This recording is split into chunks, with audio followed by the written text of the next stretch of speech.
요즘에 라오스에 여행으로 오시는 분들 많으시죠? 아, 엄청 많죠. 주로 오셔서 뭐 하세요? 일주일 지나면 이제 볼 거 다 보고 할 게 없잖아요. 어차피 한 달, 두 달 비행기표 끊고 왔고 방도 다 얻어놨는데 그러면 이제 밤에 뭐 놀러 다니고 하는 거죠. 뭐 그런 분들도 있고 또 진짜 라오스를 느끼려고 시골로 다니시고 현지인들을 만나고 게스트하우스에 있어 보고 이런 분들도 있고요. 이제 젊은 분들은 주로 나이트에서 놀고 나이 드신 분들은 좀 이렇게 밖으로 다니시면서 그런 체험도 많이 하시고 본인이 생각하기에도 이게 아닌데도 진행하시는 분들도 계시죠? 요즘은 듣기도 없어요. 신랑들이 자기 주장을 확실하게 해요. 결혼했는데 아니다 싶으면 바로 이야기해요. 진행하는 과정에서도 아닌 건 아니라 이야기하고 또 우리가 그걸 아니야 하고 설득하고 이런 회사가 아니거든요. 저희들이 아니면 진지하게 그 상황 파악을 해보고 파악해보고 아 그게 신랑 입장에서는 이 정도면 충분히 이거 거부할 수 있겠다 싶으면 거부하고 제가 뭐 다시 해주든지 의논해서 다시 하든지 그렇게 하죠. 내가 좋아하는 여성을 만나야 될까요? 나를 좋아하는 여성을 만나야 될까요?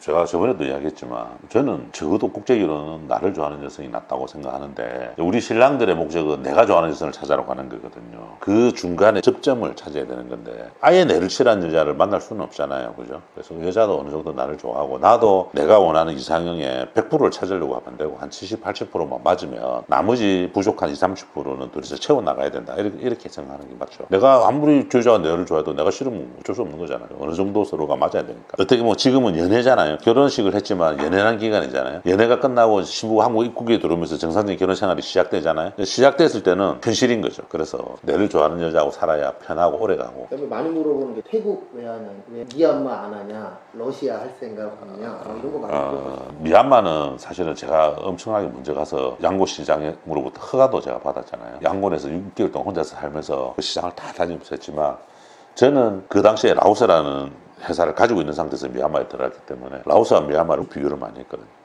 결정적으로 제가 라오스를 다시 돌아오게 된 계기는 라오스 신부들이 훨씬 더 순수했다. 제가 보는 판단으로서는 양곤을 벗어난 지역에 저 산 쪽에 산족 뭐 이런 사람들을 컨택해서 오기에 그 사람들이 국제결혼에 대한 마인드가 너무 없는 거예요. 심지어 한국에 시집을 가면 평생 못 오는 줄 아는 사람들도 있어요. 왜 그러냐고 생각해 보니까 미얀마 신부들이 한국에서 불법 체류해서 결혼한 신부들이 많아요. 그러니까 정상적인 비자 없이 결혼을 하다 보니까 못 돌아오는 거예요. 그러니까 그런 언니들을 보면서 자기들도 그런 줄 아는 거지.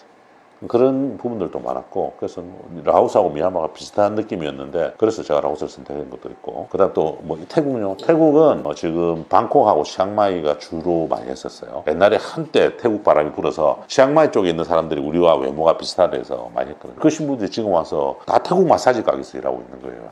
결혼을 매개로 한국에서 일을 하기 위해서 들어오는 애들이 너무 많았기 때문에 그걸 구별해낼 수가 없는 거잖아요. 우리가 선별기가 없잖아요. 그래서 제가 안 들어갔던 건데 지금은 이제 태국 서북 쪽, 치앙마이 쪽 말고 동북 쪽, 라오스 있는 쪽 있잖아요. 우돈탄이. 이쪽에도 한국에 가고 싶어하는 신부들이 너무 많아요. 사실은. 태국도 허가가 나잖아요. 허가도 나고 서류 확인도 잘 되고 단지 한국에 와서 결혼을 취업에 이용하는 이런 것들을 방지할 수 있는 시스템만 되면 태국 해볼 만하다. 그렇지만 아직까지는 제가 이제 지금 집중해야 될 나라는 인도네시아를 또 어느 정도 만들어 놔야 되기 때문에 그 다음은 뭐 태국이나 일본 정도 안 되겠나 이렇게 생각하죠. 요즘 오시는 그 신부분들 계시잖아요. 라오스에. 예. 이제 연령대나 학번이나 이런 건 어떻게 되나요? 전에도 한번 이야기했는데 연령대는 만 18세 이상부터 우리가 합법적으로 결혼을 하니까 올해가 2006년생 18세고 내년에는 2007년생인데 몽족들은 어리신 분들이 많고요. 거기가 한 30% 정도 되고 중간에 이제 25을 기준으로 20부터 25살까지 이 정도가 한 30% 정도 되고 25세 이상이 한 30% 정도 되고 이렇게 나눠지는 거예요. 학력은 어느 정도예요? 학력도 비슷한 것 같아요. 중졸 30, 고졸 30, 대졸 30 정도를. 대졸이신 분들은 나이가 조금 있으시겠죠? 꼭 그렇진 않아요. 대졸도 보통 뭐 20대 초반도 많고 왜냐하면 거기 학부제가 우리보다 1년 빨리 끝나요. 그러다 보니까 졸업하면 17살에 그 졸업이 끝나거든요. 그러면 대학교 들어가면 이제 2년제 대학이 있고 3년제 대학이 있기 때문에 4년제도 있고 5년제도 있거든요. 보통 2, 3년제를 졸업하면 21, 2살 돼버려요. 그러고 졸업반이 되면 취직할 데가 없다는 걸 알거든요. 학교를 다니면서 맞선 보러 와요. 그럼 학교 휴학을 내버려요. 왜냐면 졸업이 크게 의미가 없는 애들이 있고 또 결혼해가지고 바로 한국에 오는 게 아니고 6개월이라는 과정을 거치기 때문에 대학생들이 점점 늘어나요. 거기서 취업이 쉽진 않나 보네요. 그렇죠. 일단은 산업이 활성화가 안 되기 때문에 뭐 농업, 관광업이 주업이고 광산업 이런 정도밖에 없으니까 우리처럼 제조업이 활발해야 많은 인력들이 일을 하는데 그런 게 좀 부족하고 무역도 잘 안 되고 그래서 태국으로 넘어가는 거죠. 그렇죠. 예.